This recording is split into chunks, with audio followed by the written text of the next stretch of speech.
तो ये हमारा डेस्कटॉप है।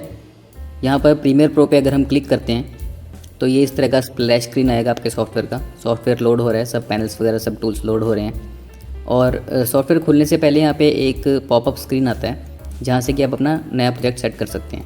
ये वो स्क्रीन है। यहाँ पे न्यू प्रोजेक्ट पे आप क्लिक कर सकते हैं, यहाँ से ओपन कर सकते हैं आपका पहले का बना हुआ प्रोजेक्ट। जो अपने रीसेंट प्रोजेक्ट खोले हैं उनकी लिस्ट यहाँ पे आती है। तो इनमें से कोई भी अगर प्रोजेक्ट आपको दोबारा से काम करना है, आगे काम करना है, तो रीसेंट प्रोजेक्ट आप यहाँ से खोल सकते हैं। फ़िलहाल हम न्यू प्रोजेक्ट पे क्लिक करते हैं और यहाँ पर कुछ ऑप्शंस आ गई हैं। बाई चांस अगर न्यू प्रोजेक्ट की विंडो आपसे क्रॉस हो जाती है या पहले वाली विंडो थी वो भी आपसे क्रॉस हो जाती है, तो फाइल पे जाएं, न्यू पे जाएं और प्रोजेक्ट पे क्लिक करें। फिर से वो विंडो आपके सामने आ जाएगी। तो प्रोजेक्ट नया बनाने में सबसे पहले क्या चीज़ है, नेम। आप अपने प्रोजेक्ट का नाम रखें। जैसे मैं इसका रखता हूँ lecture 1 interface tutorial. Second, location कि प्रोजेक्ट आपका कहाँ सेव होगा। ब्राउज़ करके आपने जिस भी जगह पे इसे सेव करना है वहाँ पे जाएं और उस फोल्डर को यहाँ पे सिलेक्ट फोल्डर करके सिलेक्ट कर लीजिए। बाकी चीज़ों को आपको छेड़ने की ज़रूरत नहीं है, आप बस ओके पे क्लिक कीजिए और आपका प्रोजेक्ट जो है सेटअप हो जाएगा। ये आपका प्रीमियर प्रो का इंटरफेस खुल गया आपके सामने। सबसे पहले अगर टॉप लेफ़्ट पे देखें तो फाइल, एडिट, क्लिप, सीक्वेंस, इस टाइप से ये कुछ ड्रॉप डाउन मेन्यू हैं आपके जो। तो ये जो मेन्यू बार है आपका, इसके अंदर ये ढेर सारी आपके ऑप्शंस हैं। अगर इसके अंदर आप विंडो पे आएंगे तो यहाँ पे एक वर्क स्पेसिस नाम से ऑप्शन है। इसमें आप देख सकते हैं all panel, assembly, audio, colour, ऐसे अलग अलग वर्क स्पेस बने हुए हैं। वही चीज़ आपको यहाँ पे भी लिखी हुई नज़र आएगी, learning, assembly, editing, colour, effect, अलग अलग तरह के वर्क स्पेस। आप कस्टम वर्क स्पेस भी बना सकते हो अपनी मर्जी का। जैसे मैंने यहाँ पे निर्देशक राव नाम का अपना खुद का वर्क स्पेस बनाया हुआ है। उसमें मैंने डुअल मॉनिटर यूज़ किया है, तो कुछ पैनल्स मेरे इस मॉनिटर पे हैं, कुछ पैनल्स दूसरे पे हैं। फिलहाल बाय डिफ़ॉल्ट ये लर्निंग सिलेक्टेड है यहाँ पर। अगर मैं एडिटिंग पे क्लिक करता हूँ तो आप देखेंगे कि कुछ पैनल इधर उधर शिफ्ट हो जाएंगे। थोड़ा सा यहाँ पे जो आपका व्यू चेंज हो गया। अभी एडिटिंग के हिसाब से जो प्रीमियर का डिफ़ॉल्ट है वो आ गया है। अगर कलर पे क्लिक करता हूँ तो पैनल्स कुछ और शिफ्ट हो जाएंगे। यहाँ पे एक ल्यूमेट्री कलर का पैनल आ गया, ये कलरिंग के काम आता है। अगर इफेक्ट्स पे क्लिक करता हूँ तो और तरह से पैनल चेंज हो जाएंगे। इफेक्ट कंट्रोल यहाँ पे आ जाएगा, इधर इफेक्ट्स आ जाएंगे आपके। तो जिस भी तरह का आपको काम करना है, ऑडियो का करना है, इफेक्ट का करना है, एडिटिंग का करना है, उस हिसाब से आप बाय डिफ़ॉल्ट जो प्रोवाइडेड वर्क स्पेस हैं प्रीमियर प्रो के वो आप इस्तेमाल कर सकते हैं। बाकी आप अपना कस्टम हमेशा इस्तेमाल कर सकते हैं। मैं प्रेफर करता हूँ अपना कस्टम इस्तेमाल करना। तो अभी फ़िलहाल मैं आपको क्लिक करके दिखा देता हूँ। निर्देशक राव पे मैंने भी क्लिक किया तो ये मेरा कस्टम वर्क स्पेस आ गया। आपको पूरा नज़र नहीं आएगा क्योंकि मैंने यहाँ पे सिर्फ टाइमलाइन रखी हुई है और बाकी मेरा मॉनिटर वगैरह दूसरे स्क्रीन पे है। तो वापस आ जाते हैं वर्क स्पेसिस में और ऑल पैनल्स पे आ जाते हैं। को बंद कर दें। वापस हम आ गए हैं यहाँ पर।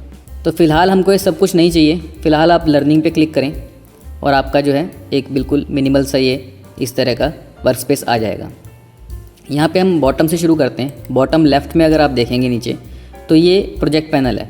अब आप देख रहे हैं कि इसके चारों तरफ एक ब्लू हाईलाइट हो गया है। मैं जिस भी पैनल को सिलेक्ट करूँगा वो ब्लू हाईलाइट हो जाएगा, तो आपको पता रहेगा मैं किस पैनल की बात कर रहा हूँ। तो बॉटम लेफ़्ट से शुरू करते हैं। सबसे पहले ये आपका प्रोजेक्ट पैनल है। इसके अंदर आपकी फाइल्स इंपोर्ट होंगी, सीक्वेंसेस बनेंगे जिनमें आप काम करेंगे।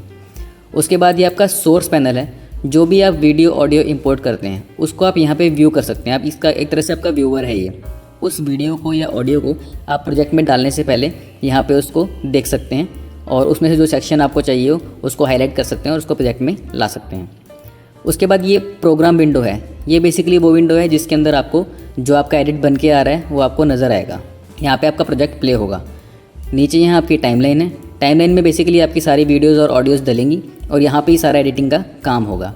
टाइमलाइन के लेफ्ट साइड पे आप देख सकते हैं यहाँ पे एक टूल बार है। इसके अंदर सारे एडिटिंग टूल्स हैं आपके, तो इन टूल्स का इस्तेमाल करके आप एडिटिंग करेंगे। एक राइट साइड पे ये देख रहे हैं आप, ये ऑडियो का आपका यहाँ पे जो है लेवल इंडिकेटर है। तो ये दिखाता रहता है कि जब आपकी ऑडियो प्ले होगी तो कितने डेसिबल पे वो प्ले हो रही है। आपकी ऑडियो मॉनिटरिंग के लिए यहाँ पे ये चीज़ है। अब हम एक फ़ाइल इंपोर्ट करके देखते हैं। अगर आप प्रोजेक्ट पैनल में राइट क्लिक करते हैं तो यहाँ पे इंपोर्ट की ऑप्शन है। इस पर आप क्लिक करेंगे तो जाके किसी भी फुटेज को यहाँ पे आप इंपोर्ट कर सकते हैं। अगर मैं इस फुटेज पे क्लिक करूँ, ओपन करूँ, तो ये फुटेज इंपोर्ट होकर के यहाँ पे आ जाएगी। फ़िलहाल मैं इसको डिलीट कर देता हूँ क्योंकि मैं आपको दूसरा तरीका दिखाने वाला था। आप इस फुटेज को, मान लीजिए ये फुटेज मैंने इस्तेमाल की थी, इस फुटेज को यहाँ से ड्रैग करके भी लाएंगे और यहाँ पे छोड़ेंगे तो आपकी ड्रैग ड्रॉप से भी फुटेज यहाँ पे आ जाएगी। उसके बाद आप इस फुटेज को ड्रैग ड्रॉप कर सकते हैं टाइमलाइन के अंदर। जैसे ही आप इसको ड्रैग ड्रॉप करेंगे टाइमलाइन में, ये आपकी टाइमलाइन के अंदर फुटेज आ जाएगी और जो है ये आप इसको प्ले करके देख सकते हैं। प्रोग्राम विंडो के अंदर आपको जो है ये आपको वीडियो चलती हुई नज़र आ जाएगी। अभी मैं एक बार Ctrl+Z प्रेस करता हूँ और वापस जब सिर्फ फुटेज इंपोर्ट हुई थी उस टाइम पे जाते हैं। इस फुटेज को मैं अगर डबल क्लिक करूँगा तो सोर्स विंडो के अंदर ये फुटेज नज़र आ जाएगी। ये मार्कर है, इससे मैं फुटेज को देख किसी भी सेक्शन पे जा कर के देख सकता हूँ। अदरवाइज सिंपली यह प्ले का बटन है, इसे क्लिक करके आप प्ले कर सकते हैं फुटेज को। ठीक है, तो यहाँ पे आप व्यू कर सकते हैं फुटेज को लाने से पहले कि आपको ये फुटेज चाहिए या कोई और चाहिए। अगर मल्टीपल फुटेज यहाँ पे हो तो सोर्स विंडो के अंदर आप फुटेज देख सकते हैं और उनको जितना सेक्शन आपको चाहिए उतना सेक्शन आप मार करके यहाँ पे ला सकते हैं। वो हम बाद में डिटेल में डिस्कस करेंगे कैसे होता है। जब मैंने फुटेज को यहाँ ड्रैग ड्रॉप किया था तो यहाँ पे एक सीक्वेंस बन गया था, वो सीक्वेंस यहाँ पे हमें नज़र आया था। तो एक तरीका तो यह है कि फुटेज को आप राइट क्लिक करके इंपोर्ट करें या फिर ड्रैग ड्रॉप करके प्रोजेक्ट विंडो में डालें और फिर यहाँ से ड्रैग करें। तीसरा मेथड है कि अगर मैं इसे भी डिलीट कर देता हूँ, तीसरा मेथड है कि मैं फुटेज को डायरेक्टली ड्रैग करके टाइमलाइन पे ही ड्रॉप कर दूँ। तो इस तरीके से भी मेरी टाइमलाइन बन गई है। यहाँ पे आप देख रहे हैं दो चीज़ें आ गई हैं, एक आ गई है वॉच फुटेज .mp4 और दूसरी बन गई है वॉच फुटेज की सीक्वेंस। ठीक है, तो आपको पता कैसे चलेगा कौन सा सीक्वेंस है और कौन सा mp4 है? एक तो ये फाइल नेम एक्सटेंशन लिखा ही होगा सामने, बट साथ में अगर आप यहाँ देखेंगे तो एक वीडियो का यहाँ पे सिंबल बना हुआ है और यहाँ पे डिफरेंट सिंबल है, ये सीक्वेंस का सिंबल है। अगर इसके ऊपर आप माउस ला के रोकते हैं तो यहाँ पे लिखा भी आएगा वीडियो यूज्ड 1 टाइम और यहाँ पे सेकंड पे लिखा होगा लिंक्ड ऑडियो यूज्ड 1 टाइम, मतलब ये इसमें वीडियो और ऑडियो दोनों चीज़ हैं। अगर आप इस छोटे आइकन पे यहाँ पे ला के माउस को रोकते हैं तो सीक्वेंस लिखा हुआ आ रहा है। बेसिकली ये आपका सीक्वेंस है, इसके अंदर ये टाइमलाइन के अंदर जो आपका बना है सीक्वेंस, ये आपका सीक्वेंस का नाम वॉच फुटेज है, ये यहाँ बन गया है। आप चाहें तो इस नाम को एडिट कर सकते हैं, जहाँ वॉच फुटेज लिखा है इसके ऊपर आप क्लिक करें और वॉच फुटेज के आगे मैं आगे अंडरस्कोर सीक्वेंस कर देता हूँ। आपने देखा जैसे ही मैंने इसको वॉच फुटेज सीक्वेंस किया, यहाँ पर भी वॉच फुटेज सीक्वेंस लिखा हुआ आ गया। तो अब मेरे सीक्वेंस का नाम चेंज हो गया, अब मुझे वैसे भी कन्फ्यूजन नहीं रहेगी, ताकि सेम वीडियो वाला नाम ना हो, इसलिए इसे चेंज कर लेना चाहिए। क्योंकि मोस्टली केसेस में आप कैमरा की वीडियोस लेके आते हैं तो उनके नाम C001 कुछ भी कैमरा का डिफ़ॉल्ट रहता है, तो आपके सीक्वेंस का नाम भी वही हो जाएगा, इसलिए उसको हमेशा चेंज कर लेना चाहिए। अब आपकी फुटेज यहाँ पर आ गई है, ये टाइमलाइन है। इस टाइमलाइन में आप देख रहे हैं दो चीज़ें नज़र आ रही हैं आपको, V1, V2, V3 जो ये ट्रैक बने हुए हैं ये वीडियो ट्रैक्स हैं, A1, A2, A3 जो बने हैं ये ऑडियो ट्रैक्स हैं। तो कोई भी फुटेज आप इंपोर्ट करेंगे उसकी वीडियो ऊपर आएगी और ऑडियो नीचे यहाँ पे A1 पे आएगी, वीडियो V1 पे आएगी। कोई और फुटेज आप डालेंगे उसको ऊपर रखते हैं, मान लीजिए मैं इसकी एक और कॉपी यहाँ पे डालता हूँ और मैं इसको V2 ट्रैक पे रखता हूँ वीडियो को, तो ऑडियो इसकी नीचे वाले ट्रैक पर चली जाएगी। इस तरह से आप मल्टीपल ऑडियो वीडियोज़ डाल सकते हैं इसके अंदर। तो फिलहाल मैं इसे Ctrl+Z दबा के बैक कर लेता हूँ। अब आपको समझ आ गया कि ये प्रोजेक्ट पैनल है, इसके अंदर आप जो है इंपोर्ट करते हैं अपनी फुटेज को। यहाँ पे सीक्वेंस बनता है। फुटेज को अगर देखना हो तो यहाँ पे डबल क्लिक करके आप यहाँ पे सोर्स पैनल के अंदर देख सकते हैं। ये टाइमलाइन है आपकी, इसके अंदर आपका सीक्वेंस नज़र आता है, सारी एडिटिंग यहाँ पर होगी। ये जो टूल्स हैं टूल बार में, इनसे आप एडिटिंग करेंगे। अगर मैं वीडियो को यहाँ पर प्ले का बटन दबा के प्ले करता हूँ तो आप देख सकते हैं कि यहाँ पर ऑडियो की जो है इंडिकेशन आ रही है। स्टॉप कर देते हैं इसे। ये आपका प्रोग्राम विंडो है जिसके अंदर आपको वीडियो नज़र आ रही है। ये आपका वर्क स्पेस यहाँ पे नज़र आ रहा है कि इसमें से कौन सा आपने यूज़ करना है। फ़िलहाल हम लर्निंग के ऊपर ही चलेंगे। और इसके अलावा आपको बताना चाहता हूँ कि विंडो पे अगर आप क्लिक करते हैं तो यहाँ पे कुछ चीज़ें लिखी हुई हैं, audio meter, audio track meter, edit to tape, effect control, essential graphic, ठीक है, और आपके ल्यूमेट्री कलर। अगर आपको याद हो कि जब हमने कलर वाले पैनल पर क्लिक किया था तो यहाँ पर एक ल्यूमेट्री कलर नाम का पैनल बन के आ गया था, वो ये पैनल था। अगर मैं इस पर क्लिक करता हूँ तो पैनल अभी भी यहाँ से आ जाएगा। और इसके ऊपर जो ये 3 बार्स बने हुए हैं इस पर क्लिक करके अगर मैं इसको क्लोज पैनल करता हूँ तो पैनल चला जाएगा। तो बेसिकली ये जो भी ऊपर वर्क स्पेस बने हुए हैं ये इन्हीं सब पैनल से जुड़ के बने हैं। किसी पर्टिकुलर वर्क स्पेस में कुछ तरह के पैनल एक्टिवेट हो जाते हैं। अगर आप ऑल पैनल्स पे क्लिक करेंगे तो ये सारे के सारे पैनल भी यहाँ पे आप ऑन कर सकते हैं, जो कि आपको कभी ज़रूरत पड़ती नहीं उसकी। लेकिन फ़िलहाल जो लर्निंग पैनल है उसके अंदर 1-2 पैनल मुझे और चाहिए, जैसे कि इफेक्ट कंट्रोल्स। जैसे ही मैंने क्लिक किया यहाँ पे इफेक्ट कंट्रोल पैनल आ गया, लेकिन जो सोर्स का पैनल है वो भी गया नहीं है। अगर आप इस पर क्लिक करेंगे तो सोर्स पैनल आ जाएगा, इस पर क्लिक करेंगे तो इफेक्ट कंट्रोल पैनल आ जाएगा। और इसी तरह से अगर आप विंडोज़ पे जा करके यहाँ पे इफेक्ट्स का पैनल है उस पर क्लिक करेंगे तो यहाँ पे आपका इफेक्ट पैनल आ जाएगा, या project, media browser, effect panel के अंदर आपके सारे ऑडियो वीडियो के इफेक्ट हैं, जो कि हम बाद में ऑब्वियसली डिस्कस करेंगे। फ़िलहाल के लिए सिर्फ आपको बताने के लिए था कि यहाँ पे इस तरह से पैनल को आप स्टैक कर सकते हैं। तो जो भी तरह के पैनल आपको चाहिए हो आप विंडो में जाकर के उनको एक्टिवेट कर सकते हैं और किसी भी जगह पर उसे ज्वाइन करवा सकते हैं। इसके अलावा जो भी हमने इफेक्ट कंट्रोल का यहाँ पे टैब लेके आए थे, हम यहाँ से हमने एक्टिवेट किया था, इस पर हम एक बार क्लिक करते हैं तो यहाँ पे फ़िलहाल आपको कुछ नज़र नहीं आ रहा। अगर आप अपनी टाइमलाइन के अंदर अपनी फुटेज को सिलेक्ट करेंगे तो यहाँ पर आप देख सकते हैं इस फुटेज की यहाँ पे प्रॉपर्टीज़ आ गई हैं। इसकी पोजीशन आप लेफ़्ट राइट कर सकते हैं, छोटा बड़ा कर सकते हैं, स्केल, तो ये सारी जो इसको कंट्रोल करने वाली चीज़ें हैं, रोटेशन यहाँ पे देख सकते हैं, ये सब चीज़ें यहाँ पे आपको मिलेंगी। और भी कोई आप इफ़ेक्ट्स लगाते हैं वो भी आपके यहीं पे नज़र आएंगे। ये हम इफ़ेक्ट्स वाले चैप्टर के अंदर डिटेल में पढ़ेंगे इसको, बस आपको जानकारी के लिए मैंने बताया कि ये चीज़ बड़ी इंपॉर्टेंट आगे काम आने वाली है। उसके अलावा टाइमलाइन और सीक्वेंस के बारे में थोड़ा सा और मैं आपको बता देता हूँ। टाइमलाइन, ये जो मैंने आपको बताया था, ये वाला बॉक्स, ये पैनल जो है टाइमलाइन है। इसे टाइमलाइन क्यों बोलते हैं? क्योंकि आप यहाँ देख सकते हो ऊपर टाइम लिखा हुआ है, तो इस लाइन पे हम लेफ़्ट से राइट की तरफ जब चलते हैं तो टाइम यहाँ पे बढ़ता जाता है आपकी फुटेज का। तो ये फुटेज जो यहाँ पर 25, ये ऑलमोस्ट 30 सेकंड्स के आसपास की फुटेज है। अगर मैं यहाँ पे ड्रैग करके इसे लाता हूँ तो यहाँ पे आप बार देख पा रहे हैं, ये इस जगह पे ये टाइम लिखा हुआ है 29:14, तो ये 29 सेकंड की, ये 29.14 सेकंड की ये वीडियो है। मैं इसको पीछे लाता हूँ तो यहाँ पे आप देख पा रहे हैं मैं वीडियो के 10 सेकंड के एरिया पे पहुँच चुका हूँ। आप यहाँ पर टाइप करके भी किसी पर्टिकुलर जगह पे जा सकते हैं। मान लीजिए मैं बिल्कुल 20 सेकंड पे जाना चाहता हूँ तो मैं 20 टाइप कर देता हूँ 00 और मैंने एंटर किया तो बिल्कुल 20 सेकंड मार्क पे मैं चला गया हूँ वीडियो के। तो ये इस तरह से टाइमलाइन काम करती है। उसके अंदर ये मैंने सीक्वेंस डाला हुआ है। आप ऐसे मल्टीपल सीक्वेंसेस डाल सकते हैं, तो वो आप अगर अलग एक और सीक्वेंस बनाएंगे तो यहाँ पर बना हुआ आ जाएगा। मान लीजिए मैं यहाँ पे न्यू आइटम पे क्लिक करता हूँ, राइट क्लिक करके, और सीक्वेंस बनाता हूँ और इसका नाम रख देते हैं, सीक्वेंस 1 है, इसका नाम सीक्वेंस 2 कर देता हूँ मैं। ओके, तो यहाँ पे सीक्वेंस 2 बना गया इधर, और ये देख रहे हैं खाली है ये सीक्वेंस, क्योंकि इसके अंदर कोई फुटेज डाली नहीं है मैंने अभी। तो ये वॉच फुटेज सीक्वेंस, ये सीक्वेंस 2, अगर मैं इस पर क्लिक करता हूँ तो वॉच फुटेज वाला सीक्वेंस आ जाएगा जो बनाया था हमने, ये सीक्वेंस 2 है। अब इसमें दूसरा सीक्वेंस बनाने का बेनिफिट क्या है? मान लीजिए मैं इसके अंदर कुछ डालता हूँ, एडिटिंग करता हूँ, एक पूरी चीज़ बना लेता हूँ, इस सीक्वेंस के बाद में मैं चाहता हूँ कि इसके बाद सेकंड सीक्वेंस जो है मेरा वो चल जाए, वॉच फुटेज सीक्वेंस वाला। तो मैं सिंपली वॉच फुटेज सीक्वेंस को ड्रैग ड्रॉप भी कर सकता हूँ इसके अंदर। और यहाँ पे पूछेगा कि सीक्वेंस की सेटिंग चेंज करनी है जो आप ड्रैग कर रहे हैं उसके हिसाब से, या फिर जो एग्जिस्टिंग है वो रखनी है। तो नॉर्मली तो आप दोनों जो सीक्वेंस बनाएंगे सेम सेटिंग के साथ ही बनाएंगे। अगर आप चाहते हैं चेंज करना है तो चेंज पे क्लिक कर सकते हैं। ये हम डिस्कस करेंगे आगे भी कि क्यों ये करना पड़ सकता है, क्यों इसकी ज़रूरत पड़ती है। फ़िलहाल के लिए मैं इसको कीप एग्जिस्टिंग कर देता हूँ। अब यहाँ पे सीक्वेंस बना हुआ आ गया। इधर मैंने जो भी फुटेज और डाल के, मान लीजिए यही फुटेज मैं डाल देता हूँ, और यहाँ पे मैं कुछ मैंने एडिटिंग कर ली और कुछ मैंने चीज़ें ऊपर नीचे जोड़ ली। उसके बाद में सीक्वेंस मैंने यहाँ डाल दिया, तो मेरी कंप्लीट फुटेज जो है यहाँ पे एडिटेड चलेगी। उसके बाद में मेरा पहले वाला सीक्वेंस चलना शुरू हो जाएगा, ठीक है। और ये मैंने कीप एग्जिस्टिंग किया तो उससे क्या हुआ कि ये जो मैंने नया सीक्वेंस बनाया था, ये आप देख सकते हैं यहाँ पे स्क्वायर फॉर्मेट बना हुआ है, और ओरिजिनल जो मेरा सीक्वेंस था वॉच फुटेज वाला वो फुल HD में बना हुआ था। तो सीक्वेंस की अपनी सेटिंग्स होती हैं जिसमें रेजोल्यूशन वगैरह सब चीज़ें आती हैं। वो हम कहाँ से हम देख सकते हैं? जिस भी सीक्वेंस की आपने सेटिंग देखनी है उस सीक्वेंस पे क्लिक कीजिए।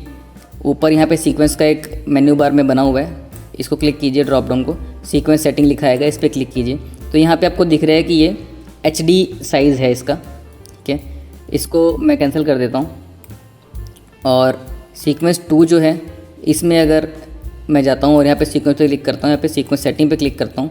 अब इसमें आप देख सकते हैं कि यहाँ पे 720x480 जो है ये भी ग्रेड आउट है। मैं यहाँ पे चेंज नहीं कर सकता इन चीज़ों को। चेंज करना है तो मुझे DVNTSC पे जा करके, यहाँ पे ऊपर जाके कस्टम पे मैं क्लिक करता हूँ, तो ये मेरे पास ऑप्शन आ गई है। अब मैं यहाँ पे जो भी वैल्यू डालूँगा, मान लीजिए मैं 1920x1080 डाल देता हूँ। ओके पे मैं क्लिक करता हूँ। ओके, तो ये अब मेरा जो है आप देख पा रहे हैं, ये जो है 16:9 में वाइड हो चुका है। ये मैंने चेंज कर लिया सीक्वेंस की सेटिंग को।